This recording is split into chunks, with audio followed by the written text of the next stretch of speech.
with her like refinement and finesse, and I don't know, just like the whole personality and musicianship. And he is an extremely influential figure in the history of Viennese music making and in the world of classical music in general. Very, very fun. You can dress up, you can sing, probably grab a glass of champagne, and that you have the rehearsals, and there it's so authentic, so unpolished.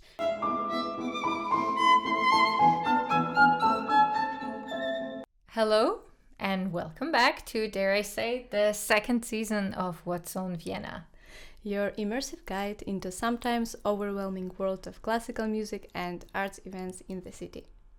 The season is very slowly restarting, but it's still taking time. So the first 2 weeks are not as intense as usual. However, there are still plenty of interesting things for all of us to consider. And the first thing I would like to introduce is a very special event organized by the Vienna State Opera, Wiener Staatsoper, which is kind of a transition between the summer moods and the beginning of the season. It is an open-air concert at the Burggarten in the very heart of the city that will feature some of the very big stars of the operatic world, and it will be an open-air concert, which is not a very usual thing that Staatsoper would do, right? Isn't it the first time? It is the first time indeed. We have, of course, the now traditional open-air concert of the Vienna Philharmoniker, which takes place outside of the Schönbrunn Palace. But outdoors events of such a scale are never organized by the Staatsoper, so it's a beautiful new beginning. And this will be a concert that will be televised, and you can then watch it on demand on ORF, I believe, for the next couple of months. At the same time, it will be also filmed for Arte. And on Arte, I think there will be selections from this concert, so not the whole thing, but still, for those of you who might be interested in watching it on TV or on your computer screens, feel free to do that later. So this concert is going to be hopefully taking place in a beautiful weather, and it will be in the garden, like I said, in the Burggarten, closer to the site of the Palmhaus, the Palmenhaus. Ah, I see. Interesting, a little detail about the garden itself is that for a very long time, for centuries, it used to belong to the royal family and was closed off for the general public, and it was only after the fall of monarchy that it was opened in 1918, and of course since then has been visited by, I don't know, millions of people. It's a Viennese staple. So the people, probably is more interesting who is going to sing, and the people who are going to sing are of course the very big stars of opera world. Of course, Mr. Kaufmann, who has a cult following of his own, especially amongst the female population, but of course not only. Then of course the adored in Vienna and highly venerated Elena Garanca. Then Sonia Yoncheva, the person we've mentioned several times in the last season on our podcast. How about the main following in this, only the last two cases? The male following. Yeah, I don't know. I think that Elena Garanca speaks to everybody with her like refinement and finesse, and I don't know, just like the whole personality and musicianship. And Sonia Yoncheva is of course a very attractive female figure. So it will be really definitely a concert, like a star-studded concert. But I think the location is also playing a very big part of it. I'm really curious how the stage will look, because my imagination is not helping me imagine. And that's true. I don't know how it will be. But of course, last but not least, it's a free concert. So it's a really good opportunity to enjoy opera, maybe get into it, because it will not be, of course, like a full staged opera. They will each be singing a selection of arias, and then there'll be a couple of duets. So each one of them chooses probably some of their favorite pieces to sing. So they're like kind of best of what they enjoy presenting. And you can really see if maybe you will get into opera that way. And granted that the weather is beautiful, it could have also a nice atmosphere. So yeah, I thought this is really interesting that they have started doing this. If this is a success, I believe they'll probably continue doing this. And why not? This is a really lovely way of starting. Yeah, I mean, if the weather gets really unpleasant, then it's like right on the edge of when the weather can really play a nasty trick on you, and then it really ruins an outdoor event. But that happens often also with the Philharmoniker concert in front of Schönbrunn, that the weather is horrible. I mean, not once, not twice, and not thrice that has happened, that it's like pouring rain and just terrible, but still it makes the experience even a bit more special sometimes. Not for me, but anyway. So you will find links to all of the events mentioned in the podcast down below. So feel free to check out all of the practical details of when, where, and so on. Yeah. I'm curious how people would fit, because I mean, it seems like the space of the Burggarten is a bit smaller than Schönbrunn. Like I said, I read that it says that the stage will be on the side of the Palmenhaus. So I guess also close to the library. But I don't know where people will sit. They probably will provide some chairs, and then the rest can just stand. I don't know. Interesting. I don't know. We'll see. I'm sure they'll do a good job. Yeah. And another event that caught our attention is a presentation at Musikverein of a book by Hans Swarowsky. No relation to the famous Austrian jewelry company. What a pity. He was a conductor, Austrian conductor, although like almost most of Viennese musicians, not born in Vienna, born in Budapest, died in Vienna 50 years ago. You have to die in Vienna. Must for a true Viennese musician. This is so true. I mean, you just have to go to the Central Cemetery to see what's happening there. So he was not so famous as he might have been, but he is an extremely influential figure in the history of Viennese music making and in the world of classical music in general, mostly through his students. Although he performed a lot and had many recordings, his true legacy is more than 600 students, I believe, and the most famous ones are Claudio Abbado, Zubin Mehta, Maris Jansons, Ivan and Adam Fischer, and so on and so on. Sometimes even Marta Argerich is mentioned. So I believe when she moved to Vienna and was studying here around that time, she might have attended his lectures or had some other contact to his teaching or students.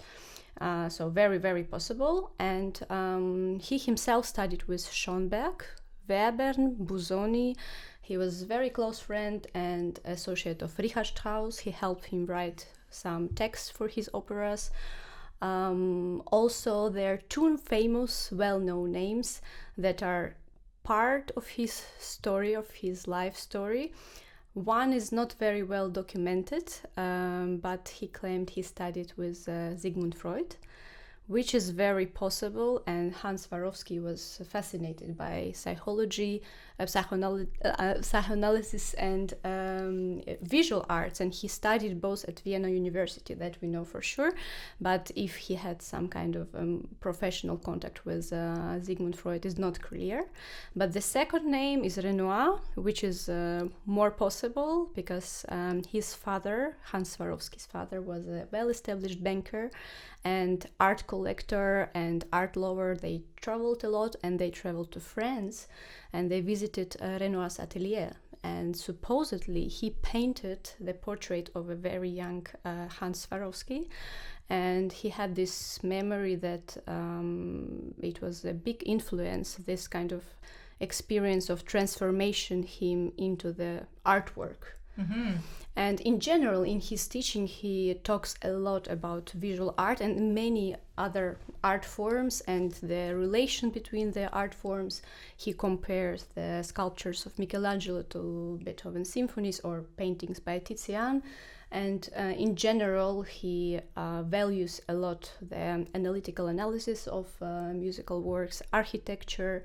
he believed that the choices made in interpretation should naturally emerge from the very deep knowledge of the piece, intentions of the composer.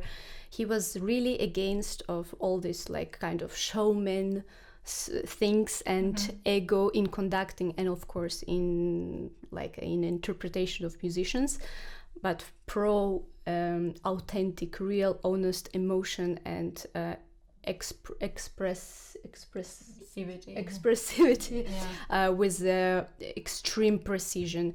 And he influenced a lot of his students, and like Zubin, Mehta or Claudia Abbado, they were saying that they still use his advices on particular tempis in Beethoven, the relation of tempis. And what's interesting about this event, in addition to this book, which is actually the collection of his lectures and essays, more expanded version of the one that was published in the 70s. So they do like their second edition, and they're going to present it.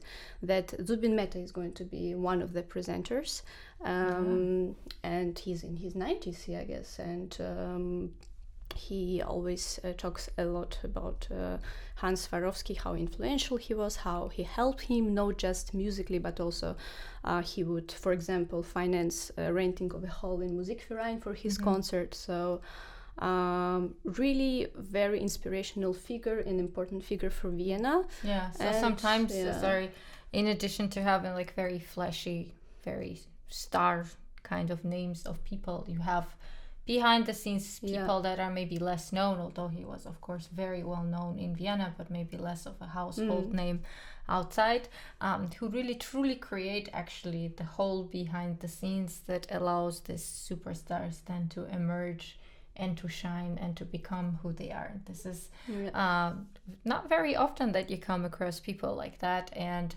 sometimes it seems like they are vanishing and becoming a thing of the past. This like legacy personalities of a Renaissance level magnitude of education and knowledge and talent and investment in their students, because also the creation of one's own pedagogical school and following is an incredible legacy, which we also feels like see less and less, although it could be said that it's easier to appreciate such people, monumental figures, easier as the time passes. So that could be the case.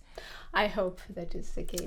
But definitely if you still wanted to catch Zubin Mehta and to go to a hopefully inspiring evening where a super successful student talks about the professor that they admire and adore all these years later, this will be the event to go.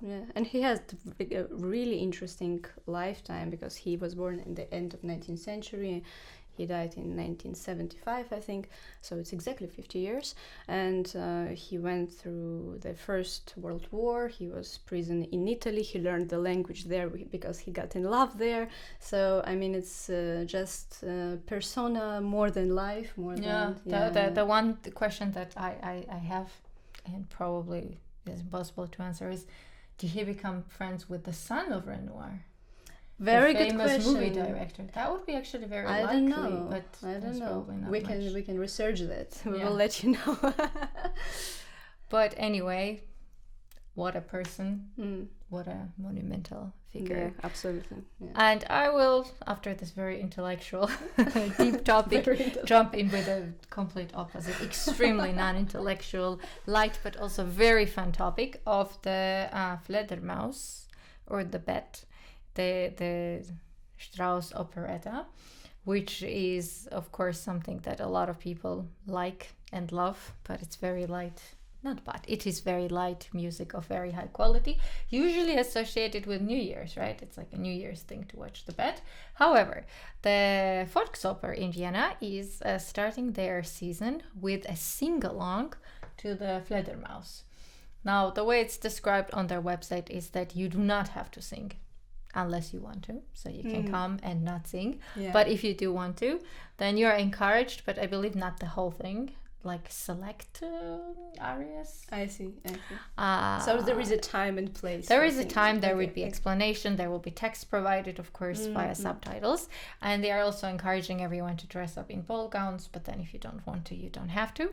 So I thought it's a fun idea. I know that the sing-alongs are not really a part of the classical music tradition, but people truly enjoy them. A movie theater, which we like to go to, oftentimes has sing-alongs, and I think they are very popular. And I thought that was cool. I thought that was cool that they're trying this approach. What they claim is that the Fledermaus, or the bat, is the most Viennese of the operettas, probably. And they also say that they themselves are the most Viennese of the theaters. This I don't know. Maybe. So they are really selling the Vienna card, and the way they describe the Fledermaus is, of course, very intriguing. They mention it's erotic, and really? Yeah, so there's confusion and intrigues and Schadenfreude and all of these big words. Schadenfreude is how do you translate? Taking pleasure in one's pain. Yeah, exactly. So intriguing. But I don't think that the Fledermaus needs a lot of introduction and upselling. However, I thought, that the sing-along is fun. Have you ever participated in a sing-along? No, never. No? Are you planning? Just at home. You know what? I checked the dates, and I'm not free. Dates. I could. Why not? If it's if it happens another time, why not? We could do that. If it were in New Year's time, I would really consider that more. Maybe but anyway, possible. but I know that amongst some of our listeners, there are people who do enjoy the Fledermaus. So if you're in the city, then recommendation that it could be very fun, very, very fun. You can dress up, you can sing, probably grab a glass of champagne, and pretend like you are in the time period of Strauss and the high Viennese society. And if I'm not mistaken, I think everybody gets some kind of a surprise souvenir, or something like that. I remember.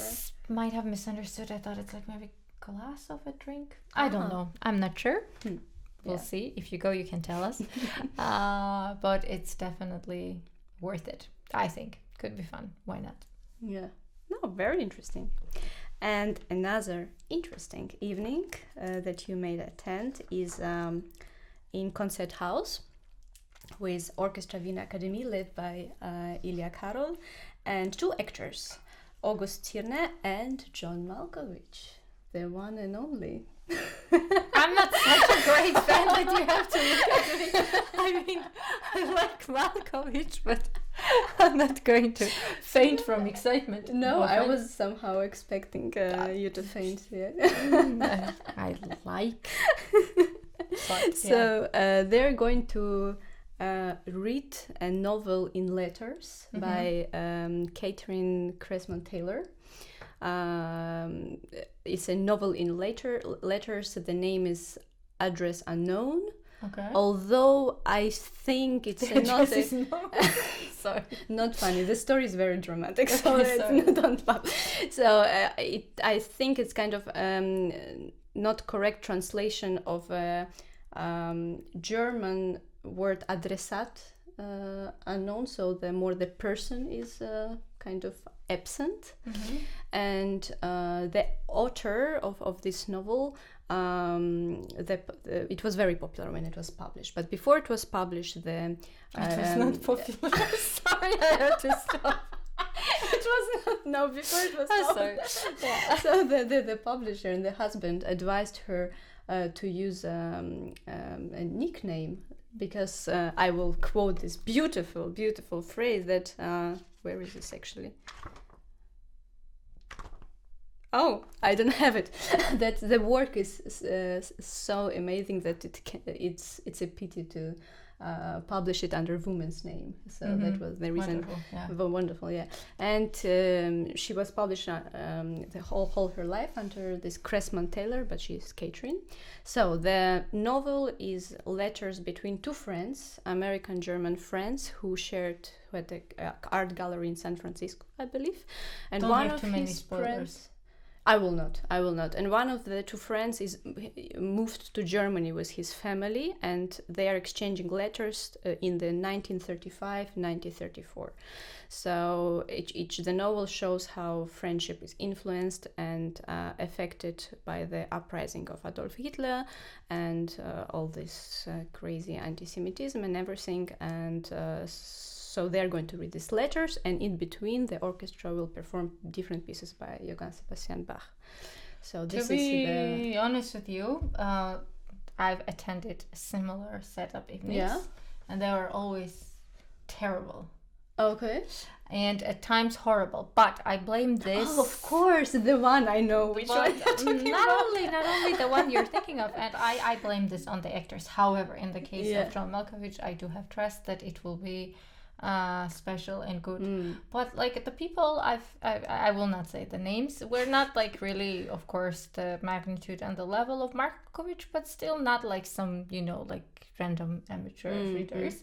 But they did sound like that, and oftentimes making even mistakes with the text, like somehow not taking it seriously in good venues, and that has left me a little bit careful with this particular genre. Yeah. But when I saw this event, I thought that it does sound interesting. And you're right, John Malkovich is, of course, a very big name for a reason. I mean, he's an excellent actor, just not a hugissimo fan of him. Yeah, but, I understand.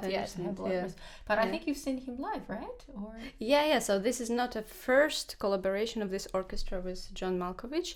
Many years ago, I attended a performance. I believe the name was Giacomo Variations. So about the life of Casanova. Okay. And the setup was similar: orchestra, 2 actors and 2 singers. I think it was many years ago. And for me, it was just a bit interesting that, theoretically, I had this knowledge at the time about the difference of acting in movies and the theater, but it was the first time when I experienced that it's 2 completely different worlds, and because the partner of Malkovich was amazing. Really great. I mean, amazing stage presence, and you could like really feel everything like he's here. And but the partner was very famous movie star, and I was fascinated by this actor on the screen, but in the real life it didn't work at all, and I was amazed. So it was my first experience of such difference. Just funny memory. But I mean, I didn't know this novel, so I'm interested to read it, because it's of course it ends tragically, but it seems like might be very good. Why wouldn't it end tragically? Yeah, exactly. But maybe also interesting to experience read. On a lighter note, because I'm today the light person. Quite a lot lighter, but not that. I mean, okay. I want to mention that the Volksoper is also going to be doing West Side Story. I think a lot of people's favorite. If you have not seen it live, why not watch it live? I haven't. So what can one say about West Side Story is that one hopes that it will be well performed. But even if not that well performed, it still always works. West Side Story is, speaking of going from screen to theater to screen to theater, definitely one of the works. I use the word definitely a lot, but certainly a work that works in both dimensions very well, because there are a lot of musicals or adaptations that really don't work as movies, especially from back in the day, and are a lot more impressive as live performances. But West Side Story really has very good screen versions, especially the last one, which I think a lot of people were skeptical about, the Spielberg version, which came out at kind of in the middle of COVID, right? In the middle of the pandemic, towards the end. A lot of people did not trust that it would be good, which I thought was phenomenal. I loved it, I think. So it is, of course, a different energy to hear especially the music, I feel like, performed live, but of course the dance and so on. I do not really know a lot of the names on the cast, so I don't have much to say about that, but I believe it will be enjoyable, and I think that the live performance always brings something extra that a movie can't bring. As a bare minimum, hearing a live orchestra is already, at least for me, puts me in a very special, particular mood. Now, if the West Side Story were a sing-along, I would be very seduced and tempted to go, because that's fun. More fun for me than the Fledermaus. Maybe one day they will have that. I think it's one of the... That's true. Yeah? Probably they let's check. Maybe in the later months. Who knows? But I think it's one of the most successful musicals now. It's fun. I love it. I love the movie. I thought that it was such a mixture of talent, extraordinary talent, dancers, singers, like how it was filmed, the colors, the Spielberg version, right? Yes, Spielberg. I really enjoyed it so much, and the music always brings me, as you say, in a very good mood. And sometimes I have to confess, I'm just putting this, this even on YouTube, there is a recording of making of the recording that course. You have the rehearsals, and there it's so authentic, so unpolished, with all these little irritations. Bernstein and his chic, oh my god, orange, red, whatever sweater, and gray hair, and Jose Carreras, and and others. I mean, it's such a great it's historical document, and music is just so fun. Of course, musical theater and of course.